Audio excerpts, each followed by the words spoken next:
Alors, la prochaine présentation, c'est la taxe sur les services numériques. Alors, je vais vous présenter les deux conférencières. Maître Nathalie Vanasse, avocate associée chez KPMG. Elle cumule plus de 20 ans d'expérience. Elle est membre du barreau du Québec et titulaire d'une maîtrise en fiscalité de HEC Montréal. Elle est également membre de l'Association de planification fiscale et financière et du comité organisateur du présent symposium. Elle est aussi membre du GST Leaders Forum. On a aussi Maître Mathilde Caron-Jacques, avocate, directrice principale chez KPMG. Elle a entamé sa carrière chez KPMG en 2018 et elle est aussi avocate, membre du barreau du Québec et détient aussi une maîtrise avec une spécialisation en fiscalité de HEC Montréal. Mathilde participé à divers mandats d'analyse technique, notamment dans le cadre de réorganisation d'entreprise et de planification fiscale. Alors, à vous. Donc, la taxe sur les services numériques du Canada proposée. On va commencer par faire un bref historique. En fait, l'OCDE tente depuis plus de 10 ans de mettre en place un accord visant à intégrer l'économie numérique aux règles fiscales internationales. Et le pilier 1 de l'accord viserait à imposer les sociétés multinationales dont le chiffre d'affaires consolidé dépasserait 20 milliards d'euros et devrait aussi prévoir l'octroi de nouveaux droits d'imposition aux juridictions à l'égard des revenus générés des services numériques. Considérant actuellement qu'il y a 140 pays membres de l'OCDE, on peut imaginer la complexité et les multiples consultations pour arriver à un consensus. Donc, devant la prolongation des délais et devant l'incapacité d'imposer les revenus selon leur régime fiscal actuel, il y a plusieurs pays qui ont décidé d'aller de l'avant et d'introduire une taxe sur les services numériques dans leur droit interne. Notamment, je donne quelques exemples, la France, l'Italie, le Royaume-Uni, l'Espagne, mais il y a une multitude d'autres pays qui ont introduit soit des règles visant à imposer les services numériques ou tout simplement introduire une taxe sur les services numériques dans leur juridiction. Il est à noter cependant qu'il y a plusieurs de ces pays qui ont mentionné que ce serait une taxe sur les services numériques temporaire, puis qu'une fois que l'accord de l'OCDE va être conclu, ils vont suivre les modalités de l'accord. Qu'en est-il du Canada? En fait, dès 2020, le ministre des Finances a annoncé son intention d'introduire une taxe sur les services numériques dans le cadre d'énoncé économique du 30 novembre. On estime que des revenus de plus de 7,2 milliards sur 5 ans seraient générés de l'imposition des services numériques au Canada et ces revenus-là proviendraient essentiellement des GAFAM, donc Google, Amazon, Facebook, Meta, Apple, Microsoft. Mais les États-Unis dans tout ça. Donc, on sait que les États-Unis sont parmi les pays qui protestent actuellement contre l'introduction d'une taxe sur les services numériques dans les juridictions. Et on mentionne même qu'il pourrait y avoir des représailles économiques contre les juridictions, dont le Canada, qui imposerait une taxe sur les services numériques. Donc, ici, on voulait illustrer l'évolution des diverses annonces budgétaires, discussions relatives à la nouvelle taxe sur les services numériques au Canada. En fait, depuis 2020, il y a eu plusieurs annonces budgétaires où le gouvernement fédéral réitérait toujours son intention d'implanter une taxe sur les services numériques. Mais en fait, je pense que le gouvernement fédéral espérait que l'accord de l'OCDE soit conclu et qu'il puisse suivre les modalités de l'accord, ce qui ferait en sorte de peut-être épargner les possibles représailles commerciales des États-Unis.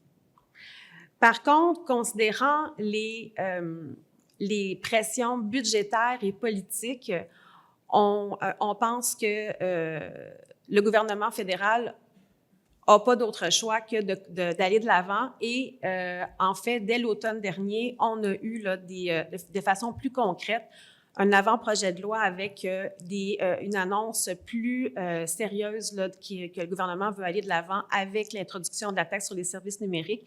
Et dans le dernier budget, on a eu également des dates d'entrée en vigueur, des obligations d'inscription dès le 31 janvier 2025 et de première déclaration pour les entités assujetties au 30 juin 2025.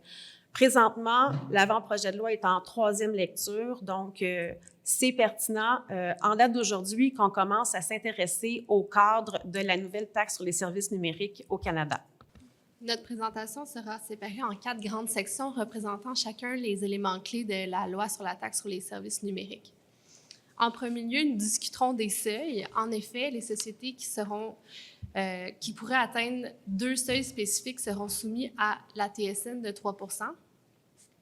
Le deuxième élément est lié aux utilisateurs, puisque les revenus ciblés par la TSN sont généralement ceux qui sont générés par des utilisateurs situés au Canada. Le troisième élément traite plutôt des revenus. Ce qu'on appelle les revenus canadiens de services numériques sont composés de 4 types de revenus aux sections A, B, C et D de la loi. Nous verrons ensemble chacun des types de revenus en détail. Finalement, nous verrons les nouvelles obligations auxquelles peuvent s'attendre les entreprises qui sont soumises à la nouvelle TSN. Donc, en premier lieu, comment déterminer si un contribuable est soumis à la TSN? Les contribuables qui satisfont au seuil de revenu global de 750 millions d'euros et au seuil de revenu canadien de services numériques de 20 millions de dollars canadiens sont tenus de verser une taxe de 3 % sur le revenu canadien des services numériques imposable pour une année civile. Au fin du seuil de 20 millions et la remise de la TSN, nous allons voir plus en détail ce en quoi consiste le revenu canadien de services numériques dans les prochaines diapositives. Au fin des seuils, le revenu du groupe consolidé doit être considéré si jamais une entité fait partie d'un tel groupe. Le terme groupe consolidé désigne 2 ou plusieurs entités qui doivent établir des états financiers de manière consolidée ou qui devraient être tenues de le faire si une des entités était cotée à la bourse. Le seuil de 750 millions d'euros fait référence à l'année précédente.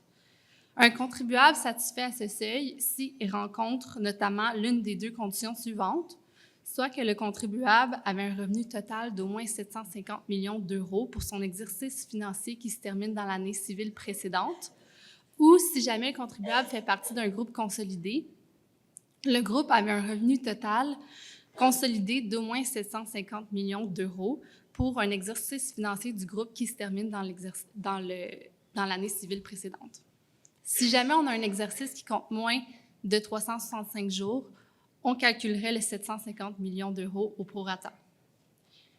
Le seuil de 20 millions de dollars, lui, se calcule pour l'année en cours. Donc, un contribuable satisfait à ce seuil notamment si l'une des 2 conditions suivantes sont rencontrées. Si son revenu canadien de services numériques est plus grand que 20 millions de dollars pour l'année civile en cours ou s'il fait partie d'un groupe consolidé, la somme des revenus canadiens de services numériques de chaque entité du groupe à un moment donné dans l'année civile en cours est supérieure à 20 millions de dollars. Donc ici, on a un exemple, groupe ABC, qui est un groupe consolidé. Donc, si on est en 2022, on va regarder l'année 2021 pour le seuil de revenu global. Ici, on voit qu'ensemble, les entités ont plus que 750 millions d'euros, donc le premier seuil serait rencontré. Pour 2022, on voit ici qu'entité C n'a pas de revenu canadien de services numériques, mais puisqu'elle fait partie d'un groupe consolidé avec A et B, les entités auraient rencontré le seuil également, le deuxième seuil pour 2022 et seraient assujetties à la nouvelle TSN de 3 %. Pour la première année d'application de la TSN doit être calculée sur le revenu canadien de services numériques imposable du contribuable pour l'année 2022 et subséquente. Donc, si jamais on a rencontré les seuils, par exemple, pour 2022 et 2024, en 2024, au moment de l'introduction de la TSN, on remettrait le 3 % sur les revenus de 2022 et 2024. Finalement, la TSN de 3 % doit être remise sur le revenu canadien de services numériques imposables, qui est essentiellement la formule A-B, A étant le revenu canadien de services numériques qu'on va voir en détail, et B, une déduction de 20 millions de dollars qui s'applique au prorata au sein du groupe.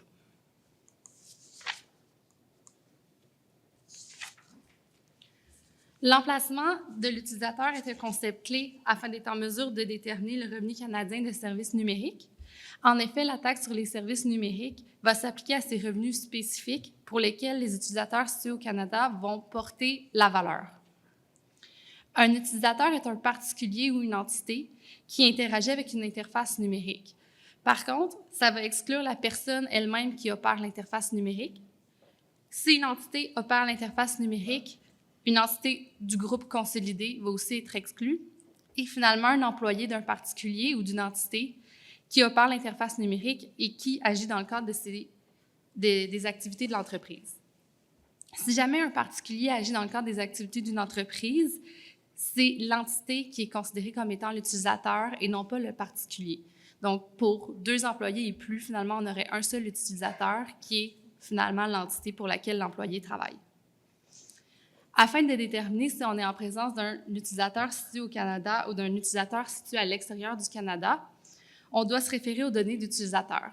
Les données d'utilisateur, c'est notamment l'adresse de facturation, de livraison ou d'expédition, les données satellites, l'adresse IP ou le numéro d'indicatif régional de téléphone.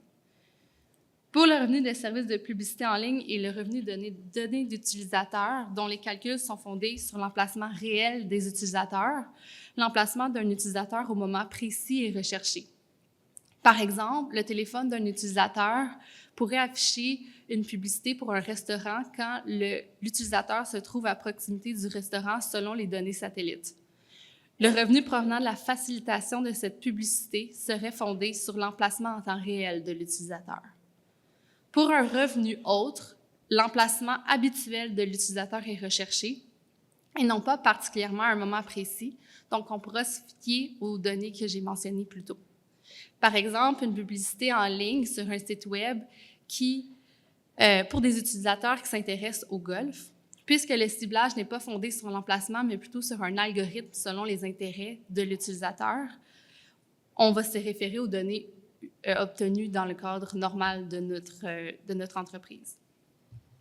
Si un contribuable n'a pas suffisamment de données pour pouvoir déterminer si on est en présence d'un utilisateur situé au Canada ou à l'extérieur du Canada, alors ce serait un contribuable, ce serait un utilisateur, dont l'emplacement n'est pas déterminable, et on va voir comment les calculs vont prendre en compte ce type d'utilisateur. Donc, depuis tantôt, on parle de revenu canadien de services numériques, mais finalement, qu'est-ce que c'est? C'est l'addition des éléments A, B, C et D, donc le revenu canadien provenant des services d'un marché en ligne, le revenu canadien provenant des services de publicité en ligne, le revenu canadien provenant des services de médias sociaux et le revenu canadien de données d'utilisateurs. Je m'excuse, je perds la voix. Chaque section comporte des définitions et formules qui leur sont propres. Les revenus ciblés par la TSN sont normalement ceux pour les utilisateurs en ligne au Canada. Il faut également mentionner que le projet de loi C-59 prévoit une méthode simplifiée pour calculer le revenu canadien de services numériques pour la première année d'application. C'est un choix qui doit être effectué au plus tard le 30 juin. Puis essentiellement, il s'agit d'effectuer un prorata avec le revenu canadien de services numériques pour la première année d'application et avec le revenu total des années précédentes au prorata. Le but, c'est de faire un estimé parce que pour déterminer le revenu canadien de services numériques, il y a beaucoup de données qui sont nécessaires, puis le gouvernement semble conscient que pour les années précédentes, c'était peut-être pas quelque chose qui avait déjà été mis en place. Nous avons ici un aperçu rapide de ce en quoi consistent les 4 types de revenus. Une entreprise pourrait avoir à remettre la TSN sur chacun de ces types de revenus, si elle en a plusieurs. Et tous ces revenus-là vont constituer ensemble le revenu canadien des services numériques.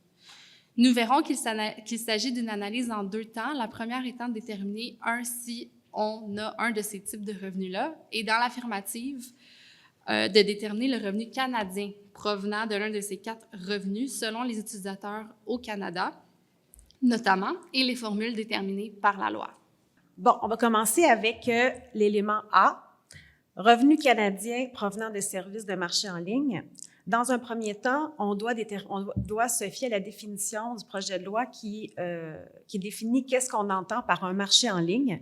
Donc, un marché en ligne, c'est une interface numérique qui permet aux utilisateurs d'interagir avec d'autres utilisateurs et qui facilite la fourniture de produits ou de services, y compris du contenu numérique, entre ces utilisateurs. En fait, un site Web, par exemple, OPCO exploite un site Web qui permet aux utilisateurs d'afficher, de vendre des articles, bien, ça serait une interface numérique et un marché en ligne. Il y a, par exemple, des exceptions. En fait, ce que la définition mentionne, c'est qu'un marché en ligne ne comprendrait pas une interface numérique avec un seul fournisseur de biens ou de services. Par exemple, si OPCO fournit des services d'hébergement de sites Web à des tiers avec des modèles de sites Web préfabriqués, mais il y a chaque site Web, c'est une interface numérique distincte, et étant donné qu'il n'y a qu'un seul fournisseur, à ce moment-là, ça ne serait pas considéré comme étant un marché en ligne. Également, une interface numérique dont l'objet principal est de fournir des services de paiement, d'octroyer du crédit ou de faciliter la fourniture d'effets financiers, ça serait également pas considéré comme étant un marché en ligne. Par exemple, si on a un magasin de meubles qui s'associe avec une entreprise qui propose du financement, par exemple, on va sur un site en ligne pour commander des meubles et puis au moment de payer, on a le choix de se faire financer. Puis, ça nous amène à un site Web d'une compagnie de crédit. Les commissions qui seraient versées par la compagnie de crédit à OPCO, dans notre exemple, ça ne serait pas considéré comme étant des revenus provenant d'un marché en ligne. Juste mentionner aussi qu'on a A plus B plus C plus D. En fait, lorsqu'on entre un type de revenu dans l'élément A, ça va être, dans le fond, ça va être prioritaire. Donc, qu'est-ce qu'on va qualifier à A va être considéré dans A et par la suite, l'ordre de priorité va continuer. Donc, B, C et D. Donc, même si on aurait quelque chose qui se qualifierait à C, bien et à A, on va l'inclure dans l'élément A. Donc, la première étape, une fois qu'on a déterminé qu'on est en présence de marché en ligne, on doit déterminer si on est en présence de revenus provenant de services de marché en ligne. En fait, qu'est-ce qu'on entend comme ce type de revenus? C'est, par exemple, des abonnements, des frais de commission suite à la facilitation d'une fourniture entre les utilisateurs d'un marché en ligne, comme les frais de service ou autres frais accessoires. Également, on parle de prestations de services supérieurs. Ça, c'est la loi qui dit ça, j'ai aucune idée c'est quoi. Des services de liste de préférence et autres améliorations optionnelles aux services offerts. En fait, moi, ce que je comprends de tout ça, là, c'est, par exemple, des programmes de primes de loyauté ou des accès des aubaines spéciales. Ça serait dans la troisième boulette, là, donc dans prestation d'autres types de services là, qui seraient considérés comme étant des revenus provenant de services de marché en ligne. On exclut certains types de revenus, notamment les frais raisonnables de services d'entreposage ou d'expédition. Donc, ça ne serait pas considéré dans les revenus provenant de services de marché en ligne. Et également, les revenus qui seraient gagnés d'une autre entité du même groupe consolidé. On va regarder un exemple ici. Donc, on a OPCO qui possède et exploite un site Web qui permet aux utilisateurs d'afficher, de vendre des articles. OK? Donc, à ce moment-là, on a la commission que OPCO obtiendrait directement de la réservation. À ce moment-là, oui, ça serait comme un montant qui serait inclus. Par la suite, si on a des frais de commission de la part d'un tiers, ça serait également inclus dans les revenus. Par contre, les commissions qui seraient versées par SOBCO, donc une entité du même groupe, ne seraient pas incluses.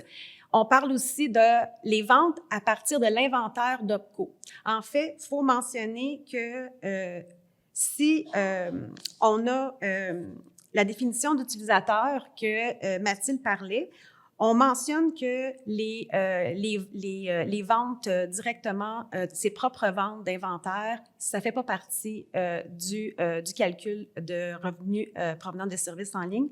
Et également, si c'est pas inclus également dans les définitions qu'on a vues précédemment, donc la vente de ton propre stock ne fait pas partie de l'élément A là, de revenus provenant de services de marché en ligne. Donc, et puis, bon, j'ai parlé des frais d'expédition raisonnables qui sont exclus. Si, par contre, il y avait des montants plus élevés, par exemple, dans l'industrie, c'est 40 $ des frais d'entreposage, puis on verserait 100 $, bien, le 60 $ devrait être inclus dans les revenus provenant de services de marché en ligne. Donc, une fois qu'on a déterminé qu'on est en présence de revenus provenant de services de marché en ligne, on doit calculer le revenu canadien.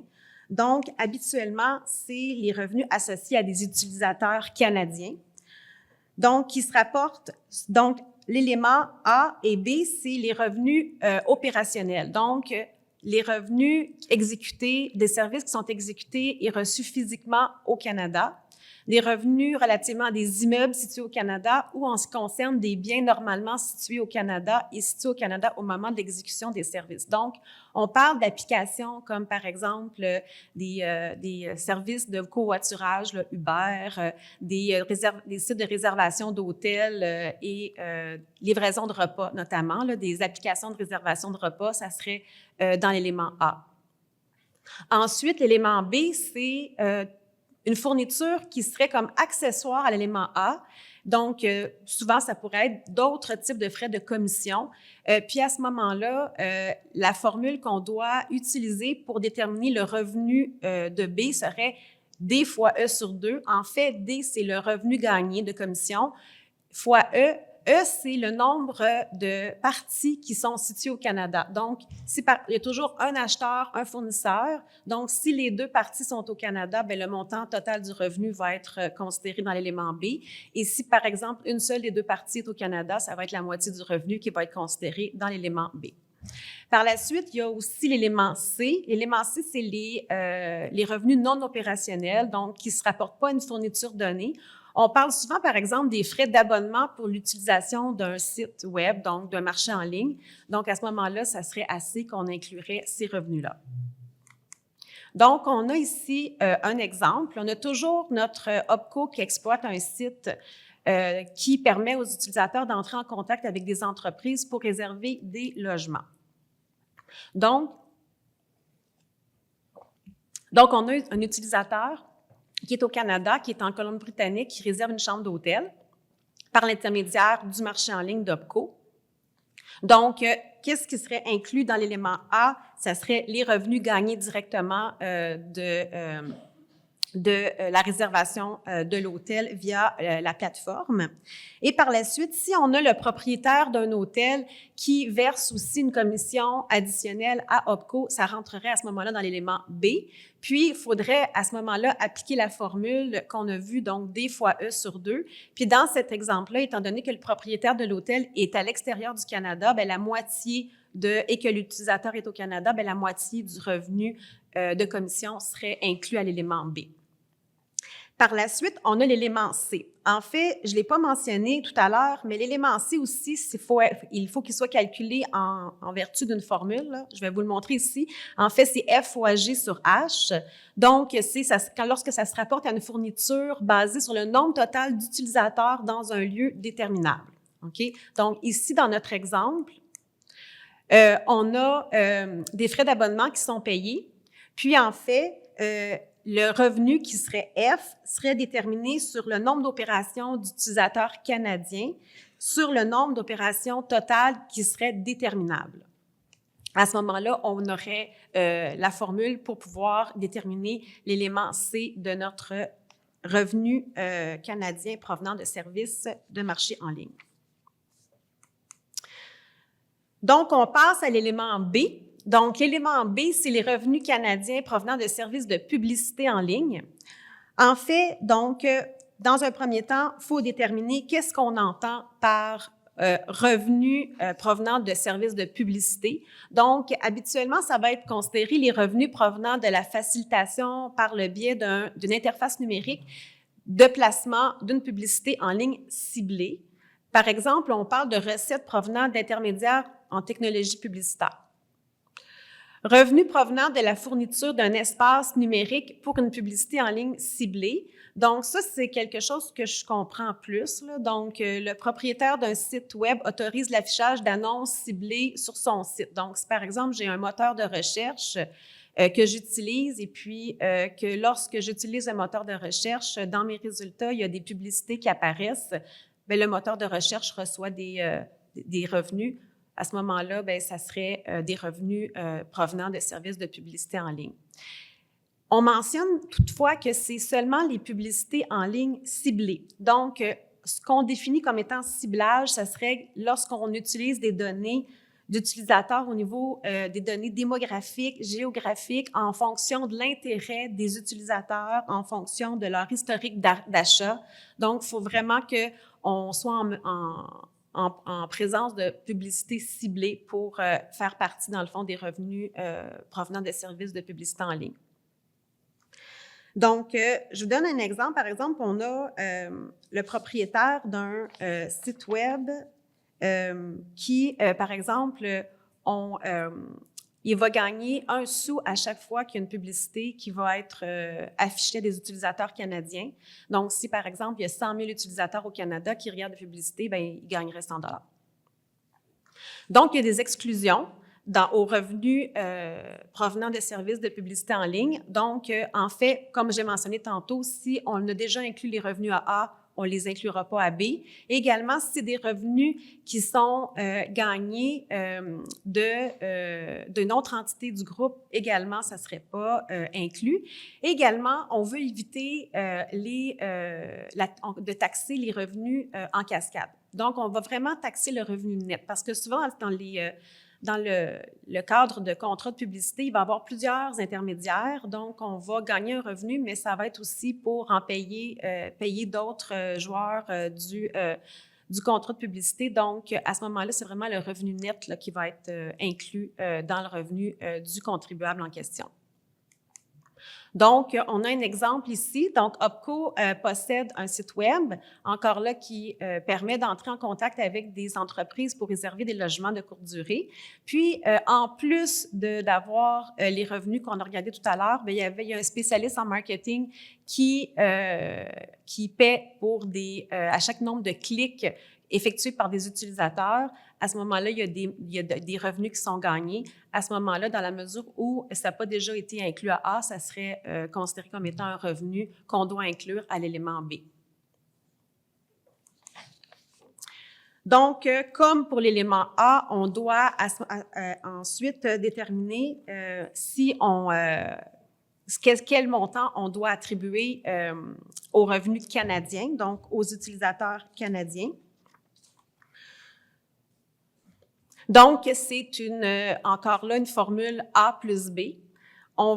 L'élément A, ça va être au niveau des utilisateurs ciblés qui sont retraçables. Donc, par exemple, pour l'affichage d'une publicité ciblée à un utilisateur situé au Canada au moment de l'affichage, à ce moment-là, on va inclure le revenu à l'élément A, donc un revenu retraçable. Pour les revenus non retraçables, en fait, on veut quand même qu'il y ait un montant qui soit inclus et taxé là, au Canada. Donc, tous les montants, généralement, comme on va payer, dans le fond, pour une somme forfaitaire, à ce moment-là, puis que, bon, on va avoir la somme C fois D sur E, donc le revenu total relativement à la publicité ciblée en ligne, fois le nombre de fois où la publicité va être affichée à des utilisateurs situés au Canada, sur le nombre de fois où la publicité va être affichée aux utilisateurs se trouvant dans un emplacement déterminable. Donc, on a encore notre même exemple. Donc, on a des revenus de services de publicité en ligne au Canada, puis on va appliquer la formule A plus B. Donc, A, l'élément retraçable, les utilisateurs ciblés situés au Canada.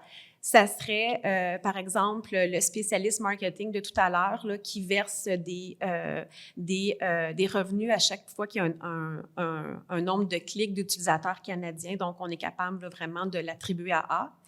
Et l'élément B, non retraçable, un groupe d'utilisateurs, donc, il y aurait une répartition basée sur le nombre de fois où la publicité est diffusée auprès d'utilisateurs au Canada.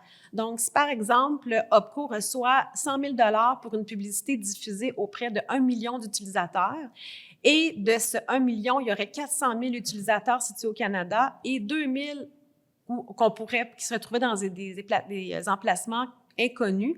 À ce moment-là, avec la formule, on aurait un montant de 40 080 $ qui serait attribué à l'élément B.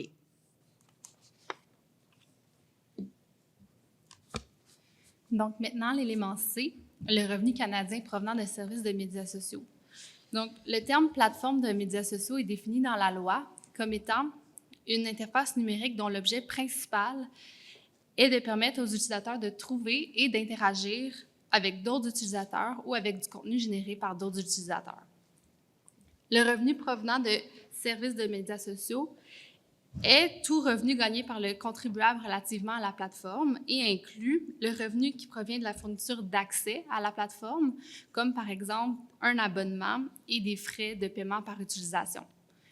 Ensuite, il inclut également le revenu provenant de la fourniture de services supérieurs et autres améliorations optionnelles. Donc, exemple, une application de réseautage professionnel qui offre une adhésion supérieure afin de voir qui a vu les profils serait visé ici. Je pense qu'on a toute une certaine plateforme en tête. Ensuite, le revenu provenant de la facilitation d'une interaction entre des utilisateurs ou entre des utilisateurs et du contenu numérique généré par un utilisateur sur la plateforme. Donc, par exemple, si l'utilisateur affiche du contenu qui n'est accessible par d'autres utilisateurs que si un frais est payé et que la plateforme retient une commission pour la facilitation de la transaction, ce serait inclus ici dans notre revenu provenant des services de médias sociaux. Il faut mentionner que si la plateforme de médias sociaux gagne un revenu qui provient de la création de son propre contenu, plutôt qu'un contenu généré par un utilisateur, ce ne serait pas inclus ici dans le revenu canadien provenant de médias sociaux parce que la définition d'utilisateur n'inclut pas l'exploitant de la plateforme. Certains types de revenus sont exclus, donc comme les autres éléments, si jamais on a des revenus qui sont inclus à A, B, on ne l'inclut pas à C parce qu'on ne veut pas le taxer deux fois. Et si jamais on a le revenu gagné d'une autre entité du groupe également, un groupe consolidé, on l'exclurait. Une exclusion intéressante, c'est pour les services de communication privés qui consistent en des appels vidéo, audio ou communication par courriel ou instantané. Ceci vise les plateformes qui offrent des services de communication sans l'aspect média. Les notes explicatives définissent le terme média comme comportant la communication de masse qui n'est pas destinée à être visionnée ou lue par tous les bénéficiaires. Donc, on l'exclurait ici de l'élément C. On peut peut-être penser à Teams ou ce genre de plateforme.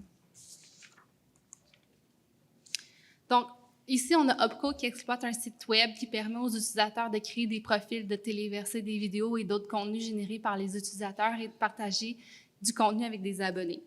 Donc, si le site web perçoit des frais d'abonnement, on l'inclurait dans notre élément C. Également, si le site web permet à des utilisateurs de payer des frais supplémentaires pour une expérience sans publicité, ce serait inclus aussi. Ensuite, si le site web permet aux utilisateurs de créer ou d'afficher du contenu exclusif visible seulement à certaines personnes qui ont payé le frais, bien que la majorité du revenu va revenir à l'utilisateur, le pourcentage qu'il retient pour faciliter la transaction serait inclus dans notre élément C. Et finalement, si Subco ici paie un frais à OPCO, puis Subco est une entité du même groupe consolidé là, pour l'utilisation de la plateforme, on l'exclurait à l'élément C. Une fois que les revenus provenant des services de médias sociaux ont été identifiés, la deuxième étape est d'établir le revenu canadien provenant des services de médias sociaux, avec la formule A fois B sur C. La formule détermine la portion du revenu du contribuable relativement à une plateforme de médias sociaux qui est associée à des utilisateurs situés au Canada. La formule mesure donc le niveau d'activité canadiens sur la plateforme.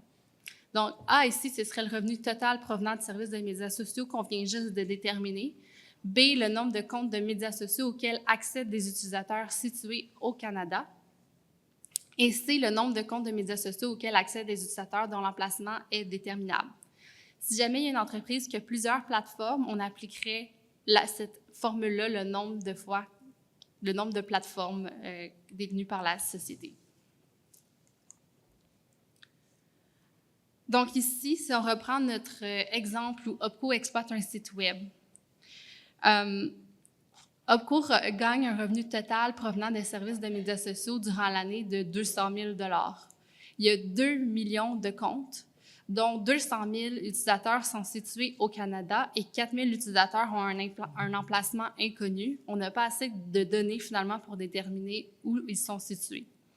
Donc ici, pour déterminer le revenu canadien provenant des services de médias sociaux, on ferait 200 000 qui était notre revenu total provenant des services de médias sociaux, fois 200 000 qui sont le nombre d'utilisateurs au Canada, divisé par 1 996 000 qui est nos 2 millions de comptes, moins ceux qui ont un emplacement indéterminable, pour un total de 20 040 $ à inclure à l'élément C de notre formule A plus B plus C plus D. Le dernier élément, et non le moindre, les revenus canadiens provenant de données d'utilisateurs. Donc, les données d'utilisateurs comprennent les données qu'un utilisateur va recueillir, comme l'adresse courriel, le nom, l'adresse postale, les identifiants d'ouverture de compte, les données de facturation, ça pourrait être aussi les commentaires ou les images. Mais ça inclut aussi l'analyse fondée sur le comportement, donc la durée des sessions ou le type de page visitée. Si un contribuable recueille des données d'un utilisateur d'un marché en ligne ou d'une plateforme de médias sociaux ou un moteur de recherche, le revenu provenant de données d'utilisateurs inclut le revenu provenant de la vente des données d'utilisateurs, mais aussi de l'octroi de l'accès aux données d'utilisateurs. Si un contribuable gagne un revenu de la vente ou de l'utilisation des données que le contribuable n'a pas recueillies, on ne l'inclurait pas ici à l'élément D. Le but de cette exclusion, c'est de ne pas appliquer l'élément D en cascade parce que souvent les données sont vendues et revendues, ce qui fait en sorte qu'on veut juste imposer la personne qui a recueilli les données en tant que telle. Comme pour les autres éléments, on va exclure ce qui a déjà été inclus à A, B ou C, et aussi les revenus gagnés d'une entité faisant partie d'un groupe consolidé. Donc ici, on a OPCO qui exploite une plateforme de médias sociaux, un marché en ligne et un moteur de recherche. Si, par exemple, les utilisateurs de la plateforme de médias sociaux acceptent que leurs données soient recueillies pour des fins de marketing, OPCO recueille les données, les agrège et les vend ensuite à des compagnies publicitaires pour utilisation dans le cadre de campagnes publicitaires ciblées. Puisque les données ont été recueillies par OPCO sur une plateforme de médias sociaux et qu'elles sont vendues à un tiers, on les inclurait ici dans notre revenu canadien provenant de données d'utilisateurs. Une fois que les revenus provenant de données d'utilisateurs ont été identifiés, la deuxième étape est d'établir le revenu canadien provenant des données d'utilisateurs avec la formule A plus B. À l'élément A, c'est lorsqu'on a un ensemble de données qui est octroyé et que la valeur attribuable aux données de chaque utilisateur est connue. Alors ici, à l'élément A, on va inclure le revenu relativement aux données d'utilisateurs qui sont situées au Canada. On va voir avec l'exemple précédent, là, comme c'est assez simple. Ensuite, l'élément B, on inclut l'ensemble de données d'utilisateurs provenant de plusieurs utilisateurs dont la valeur n'est pas déterminable. Il s'agit du revenu qu'il est impossible de retracer à des utilisateurs précis. Il inclut également le revenu pouvant être retracé, mais dont les utilisateurs n'ont pas un emplacement déterminable.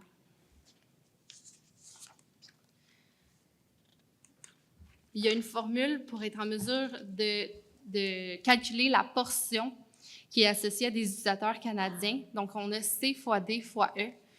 C étant le revenu provenant des données d'utilisateurs, mais qu'on n'aurait pas déjà inclus à A. D étant le nombre d'utilisateurs auxquels se rapportent les données d'utilisateurs et qui sont situés au Canada, et E, le nombre d'utilisateurs auxquels se rapporte l'ensemble des données d'utilisateurs qui sont des utilisateurs dont l'emplacement est déterminable.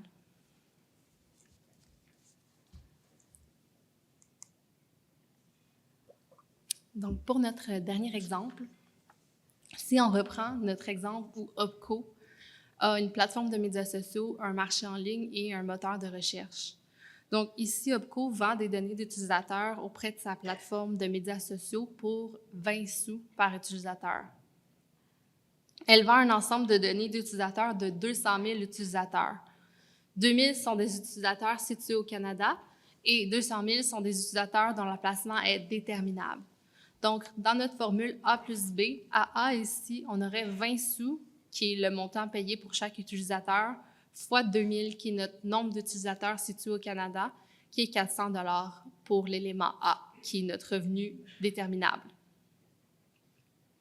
Ensuite, si OPCO vend également des données recueillies auprès de son moteur de recherche en ligne pour une somme forfaitaire de 200 000 $, les données d'utilisateurs se rapportent à 2 millions de comptes, 2 millions d'utilisateurs, dont la valeur par utilisateur est inconnue.